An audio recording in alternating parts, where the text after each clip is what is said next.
Welcome back, May 26, 2021. First off, thank you to John Gabriel and the Hallmans for helming the show the last 2 days.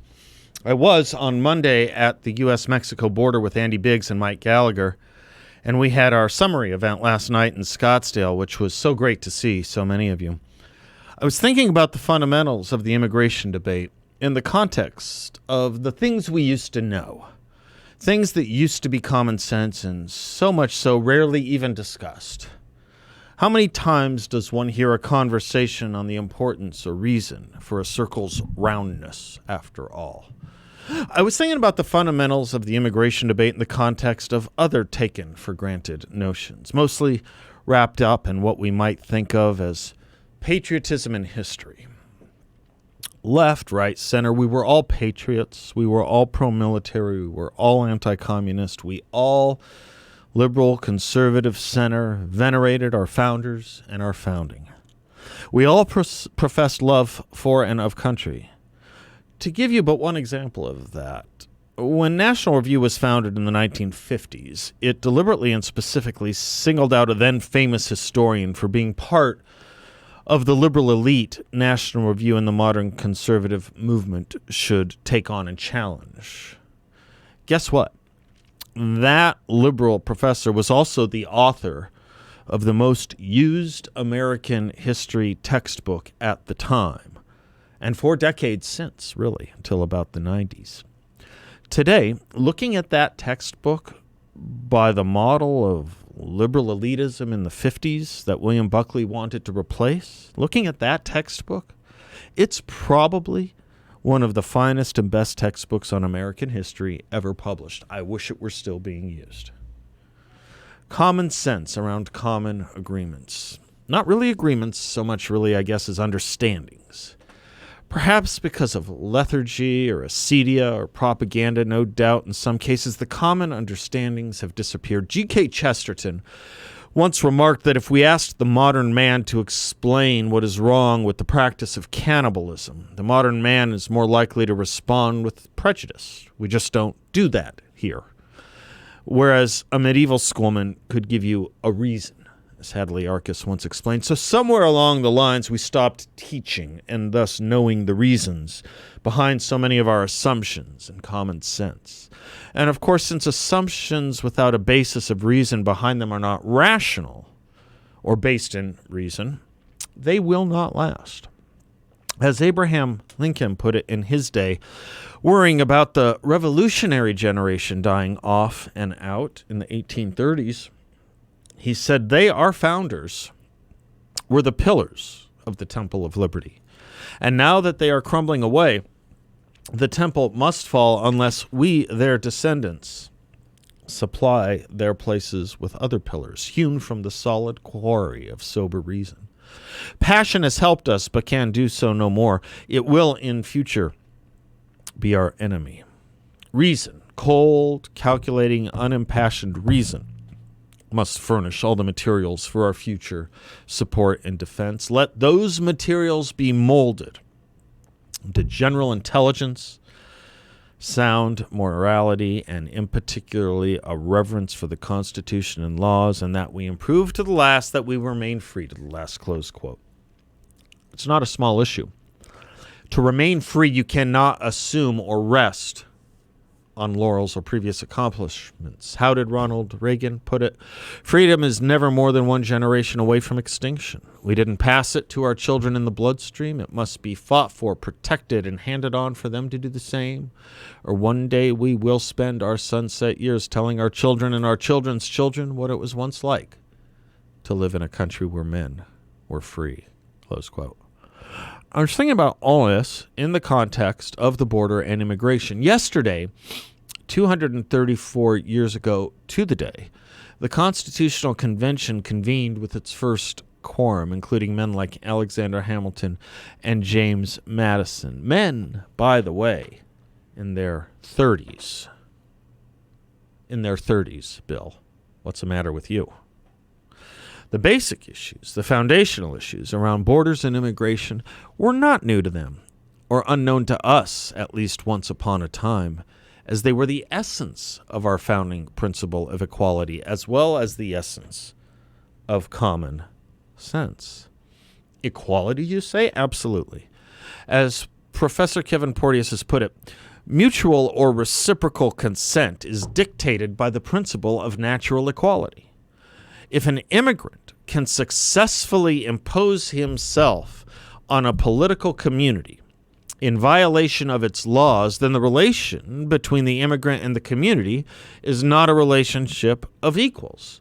The immigrant is establishing himself as the rightful superior, as he has the power to dictate unilaterally the terms of the contract between himself and the community without the community's consent. It is the functional equivalent of entering a stranger's home and either handing him an arbitrary sum of money or none at all and moving in. This was something people used to know. As Plato puts it in the Meno, his play The Meno, all knowledge is but recollection of things we used to know, of knowledge already tucked deeply within us that simply needs to be unlocked. Common sense, which of course should be in concert with natural law or the laws of nature which we were founded upon and appealed to, included the natural right of equality. At that convention 234 years ago, one Governor Morris, a delegate from Pennsylvania and author of our Constitution's preamble, said this, quote, "Every society from a great nation down to a club had the right of declaring the conditions on which new members should be admitted." Close quote. Later, one Alexander Hamilton wrote the following to one Thomas Jefferson, quote, "In the recommendation to admit indiscriminately foreign immigrants of every description to the privileges of American citizens on their first entrance into our country, there is an attempt to break down every barrier which has been erected for the preservation of a national spirit and national character, and to let in the most powerful means of perverting and corrupting both the one and the other." National spirit, national character. That's what Alexander Hamilton wanted to preserve. And unrestrained immigration would pervert and corrupt both. Someone ought to tell the Hollywood and Broadway crowd about Alexander Hamilton's beliefs, don't you think? I should like to conclude with the professor's remarks that America's immigration problem is not a problem with immigrants, but with Americans. In order for the founders' policies to be intelligible and effective, America must return to the founders' principles of justice. If America is not based on those principles, then it is like the other nations, and the idea of America as an asylum becomes muddled and incoherent. If we accept feudal obligation and its modern incarnation, birthright citizenship, then the ideas of government by consent and the right to immigrate become obscured as well. If we forget that consent is reciprocal and that the purpose of government is to protect the inalienable rights, natural rights of its citizens, then the right and duty to restrict immigration and naturalization becomes nothing like an expression of racism and nativism. If we forget our heritage as a refusal for the virtuous and oppressed of the world, then we lose a significant part of what makes America exceptional. If we deny all these things, then the very idea of assimilation becomes incomprehensible. Now, what makes all this so darn hard are two things: plausible deniability and revisionism. The deniability, well, that would explain why Vice President Kamala Harris, tasked over 2 months ago to solve our border crisis, has given no interviews on the topic and has not and will not visit the border. Why? It would have to be covered. It'd be a major news event with a lot of media seeing, and theoretically a lot of American people seeing, what we saw on Monday. Not only a banality of evil, but also its physical artillery, like disposed containers of Plan B, dispensed to the women who are routinely raped as part and parcel of their transportation payment to those who have cartelized the border. Revisionism: who we are, what we've done, and what we do, and what can we do not within the guardrails of our republic, as Joe Biden speaks of, but what can we do within the guardrails of reason and human nature? To wit, we should like to return to the notions about immigration that rested comfortably in the likes of Alexander Hamilton and our other founders, based on reason and common sense. The other side? Well, as President Joe Biden said in his first joint session to Congress last month, quote, "We also have to get at the root of the problem of why people are fleeing to our southern border from Guatemala, Honduras, El Salvador. The violence, the corruption, the gangs, the political instability, hunger, hurricane, earthquakes," close quote. To which Charles Kessler responds, "A thorough moral and political reconstruction of 3 foreign countries should be a good start to solving the root of the problem.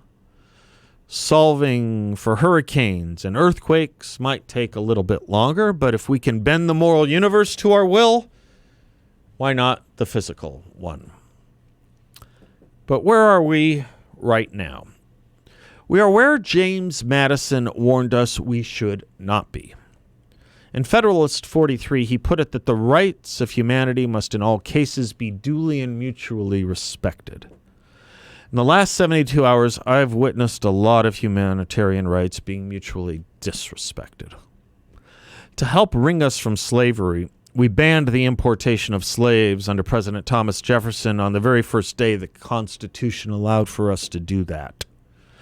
To help wring us from this humanitarian, national security, and criminal crisis of illegal immigration, we should simply stop allowing for that attraction, permissiveness, anarchy, and importation too. I'm Seth Leibson. We'll be right back.